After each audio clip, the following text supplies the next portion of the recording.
അമേരിക്കയിലേക്ക് ലൈൻ പോണു. സിഎമ്മിന്റെ mobile ring ചെയ്യുന്നുണ്ട്. ഹലോ ഹലോ ഹലോ കട്ടായി. എന്റെ മൊബൈലിൽ നിന്ന് വിളിക്കാം. ഞാൻ ഇന്നലെ കൂടി വിളിച്ചല്ലേ ഉള്ളൂ. പൊറ്റക്കുഴിയാണ്.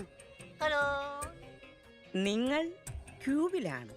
ഇല്ല, സത്യമായിട്ടില്ല. നിങ്ങൾ ക്യൂബിലാണ്. ദയവായി ഒരാഴ്ച കഴിഞ്ഞ് വിളിക്കുക.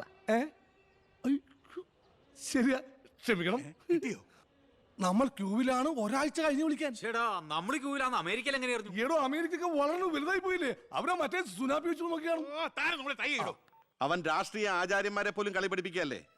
അവനെതിരായി KDF-ന്റെ എല്ലാ MLA-മാരും തിരിഞ്ഞു കഴിഞ്ഞു. ഇക്കണക്കിന് പോയാൽ ഈ മന്ത്രിസഭ താഴെ വീഴും. പ്രതിപക്ഷം ഭരണപക്ഷത്തിന്റെ തകർച്ച കണ്ട് മിണ്ടാതിരിക്കോ? അവനെന്ന് പത്രക്കാരോട് പറഞ്ഞില്ലേ, അച്ഛൻ നിരപരാധിയാണെന്ന് കോടതിയിൽ തെളിഞ്ഞാൽ പാർട്ടി ആവശ്യപ്പെട്ടാൽ മന്ത്രിസ്ഥാനവും MLA സ്ഥാനവും രാജിവെച്ച് അച്ഛന് വീണ്ടും അവസരം നൽകുമെന്ന്. അതിൽ പിടിക്കണം.